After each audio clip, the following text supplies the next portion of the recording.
Mesdames et messieurs, bienvenue sur la chaîne de NAL TV International et une nouvelle édition de votre émission semi-hebdomadaire L'Égypte à la une, votre fenêtre sur le monde égyptien, votre fenêtre sur les grands événements qui ont émaillé la scène égyptienne durant les derniers jours. Et comme d'habitude, très rapidement, nous allons commencer cette nouvelle tournée dans le monde égyptien par les activités présidentielles. Avec plus de précision, on trouve que le président égyptien Abdel Fattah el-Sisi a reçu lundi matin le secrétaire d'État américain Antony Blinken en présence du ministre des Affaires étrangères de l'Égypte, M. Sameh Shoukry, et du chargé d'affaires de l'ambassade américaine en Caire. Donc, très rapidement, je dois vous laisser avec un reportage de Salam Arabi pour avoir plus d'informations et plus de détails. Le président Abdel Fattah el-Sisi a souligné l'importance des relations de partenariat stratégique étendues entre l'Égypte et les États-Unis et l'aspiration à renforcer la coordination et la consultation entre les deux parties sur divers dossiers politiques et sécuritaires et questions régionales. Le président el-Sisi a reçu lundi matin le secrétaire d'État américain Antony Blinken en présence du ministre des Affaires étrangères Sameh Shoukry et du chargé d'affaires de l'ambassade américaine au Caire. Le chef de l'État a affirmé la profondeur du partenariat stratégique élargi entre l'Égypte et les États-Unis et les efforts visant à renforcer la coordination et la consultation entre les deux parties. Le porte-parole de la présidence de la République, l'ambassadeur Bassem Rodi, a déclaré que le président el-Sisi a exprimé la bienvenue au secrétaire d'État américain, transmettant ses salutations au président américain Joe Biden. De son côté, Blinken a transmis au président les salutations du président américain, soulignant que dans le cadre des relations stratégiques entre les deux pays amis, Washington compte sur une coordination étroite avec l'Égypte sous la direction du président el-Sisi pour rétablir la stabilité, parvenir au calme et contenir la situation entre les parties palestiniennes et israéliennes. L'ambassadeur Bassem Radi a expliqué que dans ce contexte, les développements et événements récents dans les territoires palestiniens ont été examinés ainsi que les efforts conjoints et les efforts égyptiens en cours pour contenir l'escalade de la tension au cours des derniers jours, car le président a souligné que les développements des événements confirment l'importance d'œuvrer immédiatement dans le cadre des volets politiques et sécuritaires pour calmer la situation et limiter l'action militaire.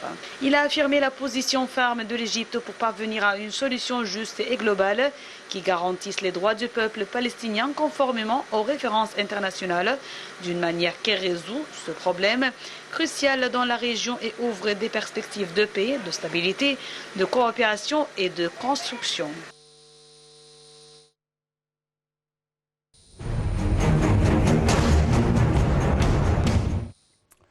En fait, lors d'une conférence de presse conjointe avec Monsieur le secrétaire d'État américain Antony Blinken, ici au Caire, notre ministre égyptien des Affaires étrangères, M. Sameh Shoukry, a déclaré que l'Égypte tenait à renforcer les relations avec les États-Unis sur la base du respect mutuel et des intérêts communs. M. Shoukry a indiqué également que le pourparlers avait reflété le grand rapprochement des intérêts stratégiques et la convergence de vues entre de nombreuses, ou plutôt envers de nombreuses questions, ainsi que les grandes capacités de développement du partenariat stratégique dans de nombreux domaines. Il a ajouté que l'entretien entre le président Abdel Fattah el-Sisi et M. Blinken avait porté sur la réalisation bilatérale et confirmé la convergence de vues sur les questions régionales et internationales. M. Shoukry a également souligné que l'Égypte comptait sur la coopération commune dans le cadre de la réalisation de la stabilité au Moyen-Orient pour relancer les efforts de développement et réaliser la stabilité selon les principes de la légitimité internationale.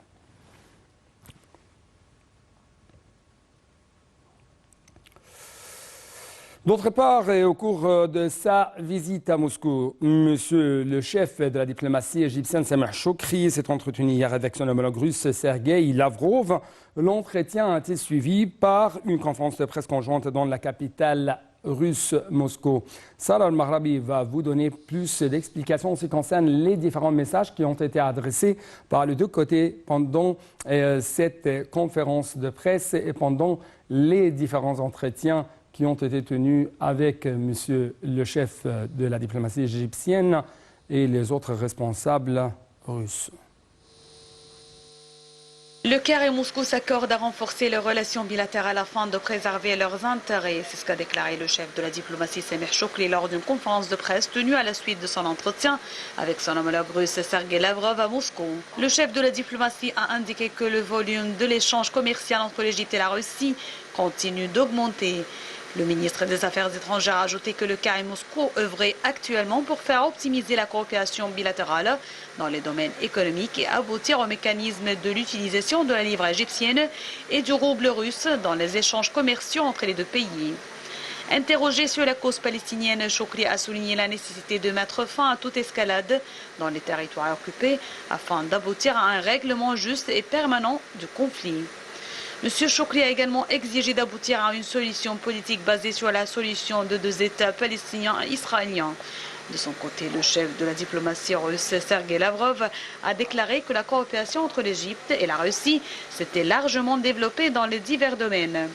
M. Lavrov a d'autre part indiqué s'être accordé avec M. Chokri sur nombre de projets tels que la centrale nucléaire d'Al-Daba, la livraison du blé russe à l'Égypte, la coopération militaire entre les deux pays et les manœuvres conjointes. Concernant les conflits arabes, M. Lavrov a indiqué avoir examiné avec M. Chokri la situation prévalente en Syrie, en Libye et dans les territoires palestiniens occupés. Il a souligné qu'il s'était accordé sur la nécessité de nouer des discussions inter-libyennes sur le sol libyen afin de réconcilier les belligérants.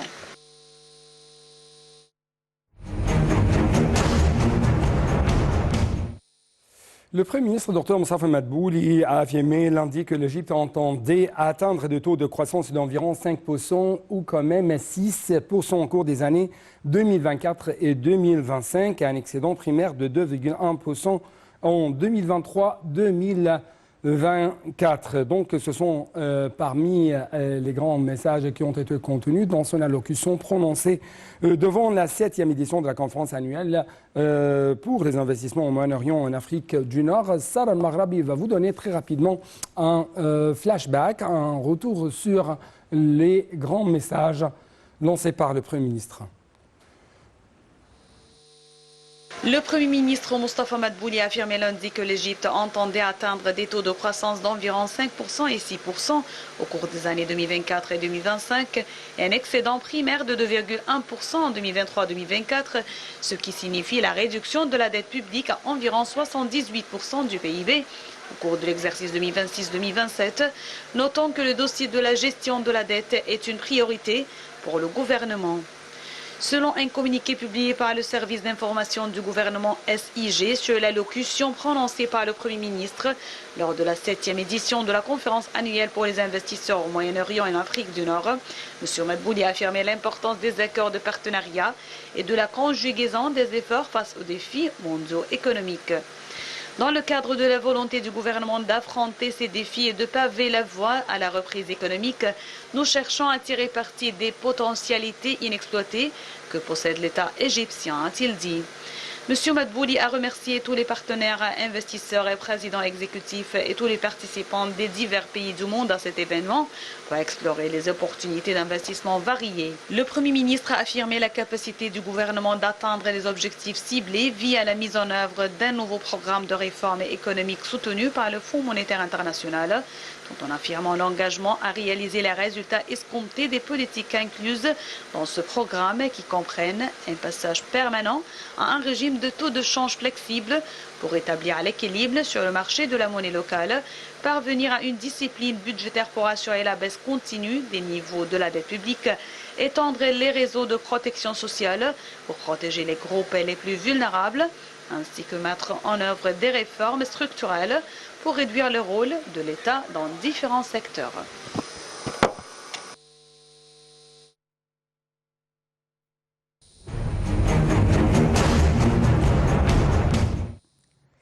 Le ministre des Finances, Dr Mohamed Moayed, a affirmé le lancement dans les quelques prochaines semaines d'un dialogue social sur le nouveau budget 2023 conformément aux directives présidentielles. Ce dialogue, a précisé M. Moayed, vise à fixer les priorités des dépenses publiques au vu des circonstances exceptionnelles que traverse l'économie mondiale et qui imposent des pressions très difficiles sur les budgets des pays dont l'Égypte.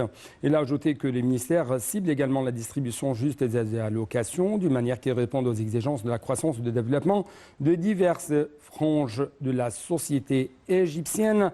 tout en accordant la priorité au développement, l'extension du réseau de la protection sociale, le traitement de retombées des défis économiques aux échelles internationales et locales, de manière à limiter l'impact de l'inflation mondiale sur les citoyens, surtout les plus nécessiteux, et ce, à côté d'une initiative présidentielle Vie décente, dont le but est d'améliorer la vie de 60% des habitants de la campagne, accroître les dépenses affectées à la santé et à l'enseignement afin de poursuivre le développement humain.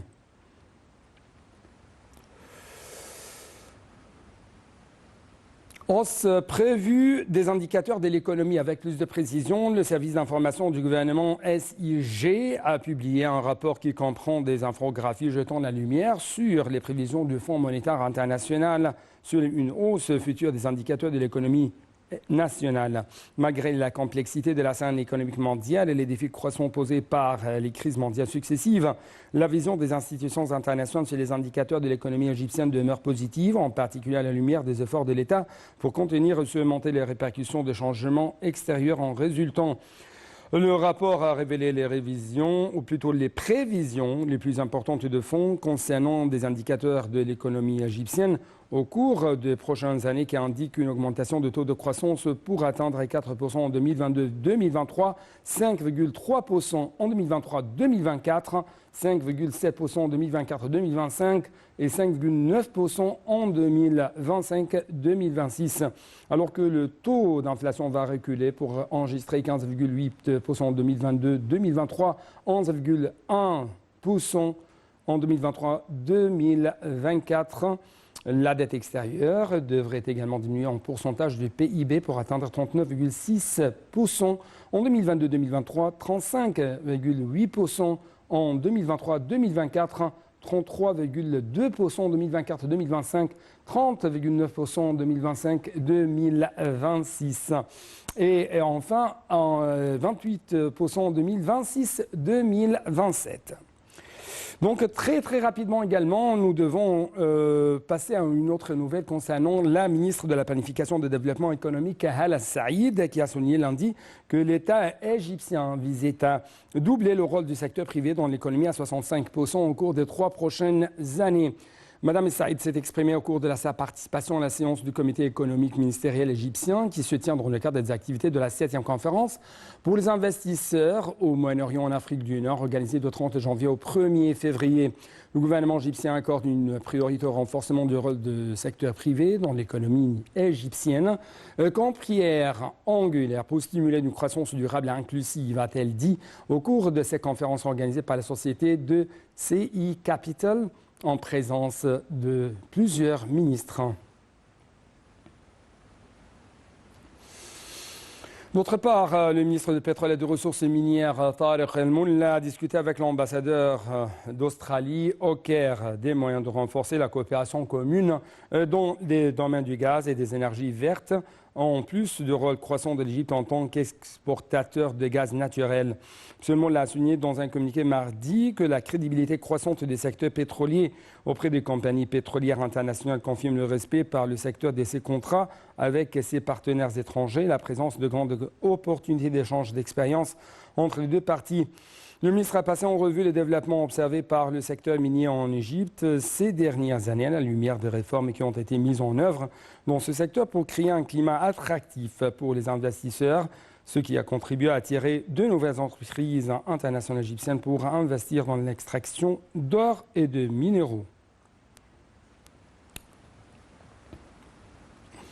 Un autre domaine très vital pour l'Égypte, c'est le domaine de l'énergie renouvelable. Et cette fois-ci, en fait, chers téléspectateurs, on trouve que le ministère de l'électricité et des énergies renouvelables a fait savoir dans un communiqué que la capacité totale produite par l'énergie renouvelable devrait atteindre environ 10 000 MW d'ici la fin de 2025. La capacité brute produite à partir de centrales de ressources renouvelables atteindra environ 6 000 MW d'ici la fin de 2022, ce qui représente 20% de la production de l'électricité. Le ministère vise en fait à produire 42% de l'électricité à partir de ressources renouvelables d'ici 2035.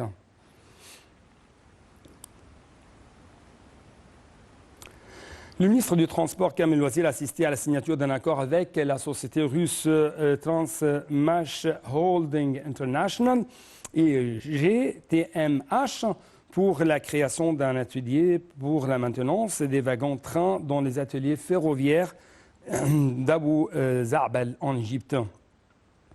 En vertu de cet accord, TMH se chargera du design du nouvel atelier et de la fourniture des équipements nécessaires pour la maintenance ferroviaire sur une période de 12 ans à compter de la date de la fabrication du wagon, avec l'aide de 20 experts de la société qui assumeront aussi la formation de personnel aux grands travaux de maintenance selon les déclarations faites par M. Loisir.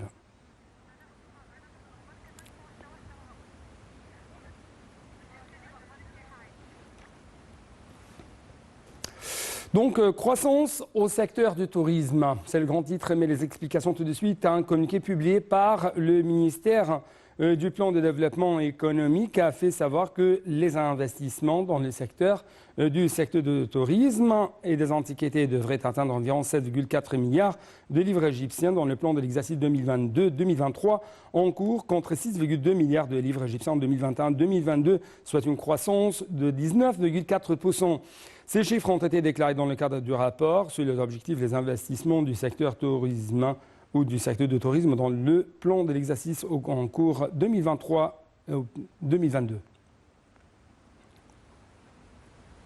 Clôturons cette édition par cette découverte d'une tombe royale à Luxor. La mission archéologique égypto-anglaise, conjointe entre le Conseil suprême des Antiquités et l'Institut de recherche moderne de l'Université de Cambridge, a découvert une tombe royale, et ce, lors des travaux de fouilles menés par la mission dans la vallée NC Sisis, dans les zones des vallées ouest sur la rive ouest à Luxor. Donc, je crois qu'avec ça, nous devons clôturer cette édition. Malheureusement, je n'ai plus de temps pour vous donner plus d'informations. Donc, il ne me reste que vous dire merci et à la prochaine.